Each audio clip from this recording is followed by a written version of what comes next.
మహబూబ్నగర్ జిల్లా కేంద్రంలోని ఫాతిమా హైస్కూల్లో నిర్వహిస్తున్న CUET UG 2025 పరీక్ష భారీ వర్షం కారణంగా ఆగిపోయింది. పాఠశాలలో పరీక్ష ప్రారంభమైన 30 నిమిషాల తర్వాత వర్షం కారణంగా కరెంటు లేకపోవడంతో కంప్యూటర్లు ఆగిపోయాయి. దీంతో పరీక్షను నిలిపివేయడంతో విద్యార్థులు వారి తల్లిదండ్రులు స్కూల్ ముందు నిరసన వ్యక్తం చేశారు.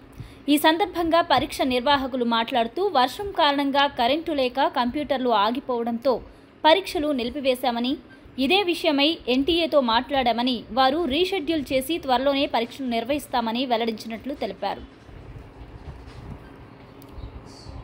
నేను మరికల్ మండలం నారాయణపేట డిస్టిక్ నుంచి వచ్చాను. ఉదయం 6కి అలా మా ఊరికి నుంచి స్టార్ట్ అయితే వర్షం పడుతుంటే కూడా అలానే తడుచుకుంటూ మార్నింగ్ టిఫిన్ కూడా చేయకుండా ఇక్కడికి వచ్చి కరెక్ట్ గేట్ క్లోజింగ్ 2 మినిట్స్ ముందు వచ్చి లోపలికి వెళ్ళాము. ఎగ్జామ్ స్టార్ట్ అయిన ఒక 13 మినిట్స్కి పవర్ కట్ అయిపోయి మొత్తం షార్ట్ సర్క్యూట్ అయ్యి ఎగ్జామ్ మొత్తం షట్ డౌన్ అయింది. కంప్యూటర్స్ మొత్తం మేము ఉండి అడుగుతుంటే హాఫ్ అన్ అవర్కి వస్తుంది, హాఫ్ అన్ అవర్లో స్టార్ట్ అవుతుంది అని చెప్పుకుంటూ మాకు 12 అయ్యింది. 12 o'clockకి మేము ఉండి పేరెంట్స్ కానీ ఇన్ఫామ్ చేస్తామంటే మేము ఆల్రెడీ పేరెంట్స్కి కూడా ఇన్ఫామ్ చేసేసినాం. మీకు 3:30 వరకు కన్నా 12:45 కన్నా ఖచ్చితంగా మీకు ఎగ్జామ్ ఓపెన్ అవుతుంది, మీరు రాసి ఇక్కడికి వెళ్తారు అని అన్నారు. కరెక్ట్ 12:45కి వచ్చి వర్షం పడింది, వెదర్ బాగాలేదు కాబట్టి ఇంకా మేము కూడా ఏం చేస్తాము, మీకు మళ్ళీ రీషెడ్యూల్ ఎగ్జామ్ ఉంటుంది, NTA వాళ్ళు మీకు పెడతారు, మేము NTA వాళ్ళతో మాట్లాడినాము, ఇప్పుడైతే ఇంకా ఎగ్జామ్ లేనట్టే అన్నట్టు ఇంకా చెప్పేసి మమ్మల్ని పంపించేసిండ్రు. బయటికి వచ్చి చూస్తే పేరెంట్స్కి మాకు మీల్స్ ఆల్రెడీ పెట్టినాము, ఇంకా ఆల్రెడీ ఇన్ఫర్మేషన్ కూడా ఇచ్చేసినామని చెప్తున్నారంట. ఇది మా ప్రాబ్లం ఏంటంటే ఇది దేశవ్యాప్తంగా ఎగ్జామ్, ఇది ఒక్క సెంటర్ క్యాన్సిల్ అయింది స్టేట్ మొత్తంలో. మాకు రీ ఎగ్జామ్ ఉంటుందన్న గ్యారంటీ ఏంటి? మాకు అది ప్రూఫ్ చూపిస్తే మేము కూడా హాయిగా వెళ్ళిపోయి మళ్ళీ నెక్స్ట్ ఎగ్జామ్ పెట్టినప్పుడు వచ్చి మేము ఎగ్జామ్ రాసుకుంటాం. ఇది మా లైఫ్కి సంబంధించింది. బికాస్ 289 యూనివర్సిటీస్ ఉన్నాయి, అవి సెంట్రల్ యూనివర్సిటీస్, డీమ్డ్ యూనివర్సిటీస్. వాళ్ళలో మాకు సీటు కావాలంటే ఖచ్చితంగా ఈ ఎగ్జామ్ రాయాల్సిందే, వేరే ఆప్షన్ లేదు మాకు.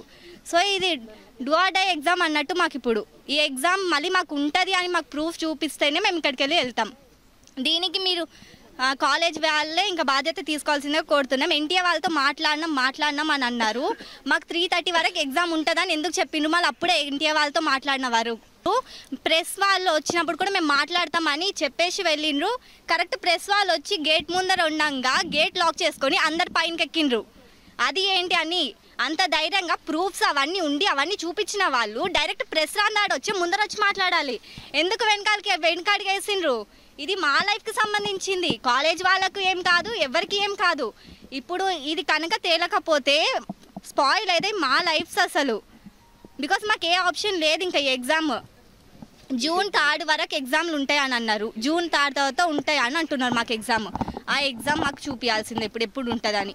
చూపిస్తే తప్ప మేము ఇక్కడికి వెళ్ళి కదలం.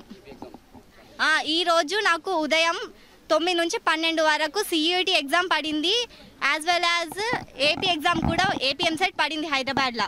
నేను AP MCET క్యాన్సిల్ చేసుకొని మరీ ఇక్కడ CUET ఎగ్జామ్ రాయడానికి వస్తే ఇప్పుడు ఈ ఎగ్జామ్ వీళ్ళ నిర్లక్ష్యం వల్ల క్యాన్సిల్ అయ్యింది. ఇప్పుడు నాకు ఎవరు సమాధానం చెప్తారు? కాలేజ్ వాళ్ళ, NTA వాళ్ళ, ప్రభుత్వం వాళ్ళ? ఇది నాకు సమాధానం కావాల్సిందే. ఇప్పుడు నేను ఇక్కడ QET ఎగ్జామ్కి అప్లై చేసి వచ్చాను. ఇది ఫాతిమా విద్యాలయం అనేది నా సెంటర్. నేను కార్కొండ మా ఊరు, అది ఇక్కడ నుంచి ఒక 20 కిలోమీటర్స్ ఉంటుంది. మార్నింగ్ ఫుల్ రెయిన్ ఉండగా నేను మా ఫాదర్ ఇద్దరం వి ట్రావెల్డ్ ఆన్ బైక్. మేమిద్దరం మొత్తానికి తడిచిపోయి మేము ఎగ్జామ్కి వచ్చినాం. We entered exam. వాళ్ళు ఎగ్జామ్ స్టార్ట్ చేసిరు హ్యాస్ దేర్ టైం. అది 9 నుంచి నాకు షెడ్యూల్ 9 నుంచి 11 వరకు నా ఎగ్జామ్ ఉండే యాక్చువల్లీ. అండ్ నేను ఎగ్జామ్ స్టార్ట్ అయిన జస్ట్ 10 minutes లోపే ఇట్స్ పవర్ ప్రాబ్లం అని చెప్పేసి ఎగ్జామ్ క్యాన్సిల్ అయిపోయింది. Okay, it's a natural disaster అని ఒప్పుకుందాం. ఇప్పుడు వాళ్ళే వచ్చి NTA స్టేట్మెంట్ ఇచ్చింది మాకు, ఇది పవర్ వల్ల అయిన ప్రాబ్లం కాబట్టి మేము NTA వాళ్ళ దగ్గర మాట్లాడినాం. We're gonna reschedule this exam అని చెప్పిర్రు. What is the proof? Why should we waste our time on this? మా పేరెంట్స్ ఒక 3-4 hours నుంచి బయట వెయిట్ చేస్తున్నారు, వాళ్ళకి వేరే పనులు ఉంటాయి కదా. And even we just sat 3 hours just calm. మాకు ఏ వాటర్కి కానీ ఎలాంటి వాష్రూమ్ ఫెసిలిటీస్ కానీ వాళ్ళు ఇవ్వలేదు. యూ జస్ట్ స్టే ఇన్సైడ్ అని మాత్రమే వాళ్ళు మాకు చెప్పిర్రు. అండ్ వీఆర్ నాట్, మేము వాళ్ళని ఏం అనము, ఇట్స్ న్యాచురల్ డిజాస్టర్. ఓకే, వాళ్ళు వచ్చి NTA స్టేట్మెంట్ ఉంది, we're gonna reschedule this exam అని అన్నారు కదా. Let them show the proof. వాళ్ళు ప్రెస్ వచ్చిన తర్వాత ఎందుకు లోపల ఉంటున్నారు? Why don't they come out? వాళ్ళు ఎందుకు చెప్పట్లేకపోతున్నారు? We're gonna reschedule this June up to May 30 ఇవే ఎగ్జామ్స్ ఉన్నాయి. ఆఫ్టర్ దట్ మేము రీషెడ్యూల్ చేస్తామని ఎందుకు ఆ స్టేట్మెంట్ని ఇక్కడ చూపించలేకపోతున్నారు? ఇది వాళ్ళ ప్రాబ్లమే. ఇప్పుడు మాకు వీ పేడ్ ఫర్ దిస్. మేము ఎన్నో మంత్స్ నుంచి ఎన్నో పోగొట్టుకొని ఇట్లాంటి ఎగ్జామ్స్ రాస్తున్నాం కదా. మీరు ఇలా చేస్తే మేము ఎట్లా? మా ఫ్యూచర్ ఏంది ఇప్పుడు? Who gonna answer these questions? ఎవరు దీనికి రెస్పాన్సిబుల్ అవుతారు? వీ కేమ్ హియర్ ఎంత అంటే నేను కొంచెం దగ్గర నుంచి వచ్చిన, చాలా దూరం నుంచి వచ్చిన పిల్లలు కూడా ఉన్నారు కదా. వాళ్ళకి ఎవరు ఆన్సర్ చేస్తారు? ఈరోజు వాళ్ళు బయటికి వచ్చి ఒక్కరు కూడా మాట్లాడట్లా. ఇది అయ్యింది. పేరెంట్స్కి కూడా పవర్ ప్రాబ్లం వచ్చి నమ్మడే కూడా ఇన్ఫార్మ్ చెయ్యలేదంట. అండ్ ఎప్పుడైతే మమ్మల్ని 3 hours లోపల ఊరికే కూర్చోబెట్టుకొని 5 minutes ముందు పవర్ ప్రాబ్లం వచ్చింది, మేము ఇప్పుడు పంపిస్తున్నామని చెప్తే what they will do? UG 2025 examination first shift 21 date ఈరోజు. First shift exam technical issues వల్ల పోస్ట్పోన్ అయ్యింది. దాన్ని ఎన్టీఏ నెట్ వాళ్ళు కన్ఫర్మేషన్ చేసి రీషెడ్యూల్ని త్వరలో ప్రకటిస్తారని ప్రెస్ నోట్ ఇచ్చారు. ఇప్పుడు సెకండ్ షిఫ్ట్ యాజ్ యూజువల్గా స్టార్ట్ అవుతుంది already. Okay, technical issues sir, technical issues and power supply లేదు, సమ్ రీజన్స్. పవర్ ఓకేనా సార్? ఓకే, సెకండ్ వాళ్ళకి నడుస్తుంది, స్టార్ట్ అవుతుంది ఆల్రెడీ, పోతున్నారు పిల్లలు.